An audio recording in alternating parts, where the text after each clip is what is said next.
Azurfa Radio, duniyar labarai a tafin hannunka. Assalamu alaikum, barkanku da sake saduwa da mu a wannan tasha mai farin jini, Azurfa Radio. Za ku iya sauraron mu ta hanyar sauko da manhajarmu da ke kan Play Store. Haka kuma kuna iya sauraron mu akan shafinmu a dandalin sada zumunta na Facebook. Sannan kar ku manta, ku yi subscribe ɗin YouTube channel ɗinmu tare da danna ƙararrawar sadarwa domin sanar da ku a duk lokacin da muka saka muku wani sabon shirin. Azurfa Radio, muryar zamani. Taron Majalisar Ministoci na ƙarshen makon jiya ne ya ba da sanarwar sallamar Kanal Bulama Isa Zana daga mukaminsa na Kwamandan Rundunar Mayakan Sama, inda aka maye gurbinsa da mataimakinsa Kanal Amiru Abdulkader a daidai lokacin da mashara'anta ke bincike domin tantance yadda aka kasafta wasu makudan kuɗaɗe a ma'aikatar tsaro ta ƙasa. Wani makusancin shugaban ƙasa Alhaji Asmana Muhammadu da na tuntuɓa akan wannan magana na cewa haƙƙi ne na shugaban ƙasa, na zaman shugaban ƙasa kuma shugaban rundunar sojoji na ƙasar Nijar. Yana da izinin ya sa, yana da izinin ya sabke. Kinan kowane mutum inda duk shugaban ƙasa ya buƙaci sallama shi, yana iya sallama shi ya kawo wani ɗan Nijar ya madadin shi.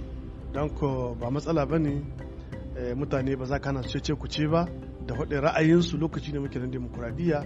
Ba yau ba kungiyoyin fararen hula na cadre de concertation et d'action citoyenne suka saka hukumomin jamhuriyar Nijar gaba don ganin an hukunta masu hannu a wannan almandahana. Saboda haka na tuntuɓi wani jami'in fafutuka Abdu Idi game da matakin na gwamnati. Shi wannan Hafsa amma ba a tsige shi ba, yana habsan na habsoshin sojojin sama. Shi bai da wata karuwa, in dai shari'a tana neman shi ko ma yana shabde ta major din ana iya neman shi. Kenan hudda shi ba kwatanta wani abu bane. Wanda suka yi abin dama don a ruɗa mutane da shi ne, mutane suna yalwanta abin kamar an yi wani kuzari, babu wani zancen kuzari. Shi baya da wata immunity. Sakarwa mashara'anta ragama ta yi aiki daidai da abin da doka ta tanadi shine abin da ake jira daga bangaren zartarwa, in ji Abdu Idi. Koko da ya kamata a yi aiko kowa yadda za a yi shari'a ta yi aikinta, ka a mata katsalanda. Ka a hana ruwa gudu a wannan fanni shi ne kamata a yi.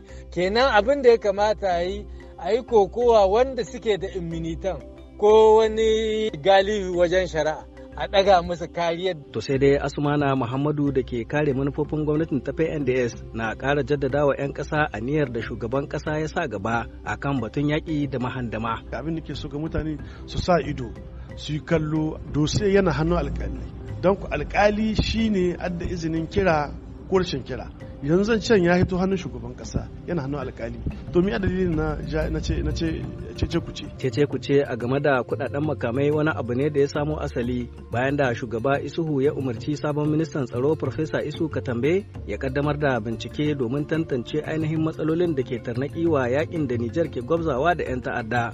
Sakamakon mummunar asarar rayukan sojojin da aka fuskanta a ƙarshen shekarar 2019 akan iyakar ƙasar da Mali. Lamarin da ya sa aka tsige babban hafsan hafsoshin ƙasar ta Nijar da wasu mataimakansa a farkon shekarar nan da muke ciki. Sule Mumu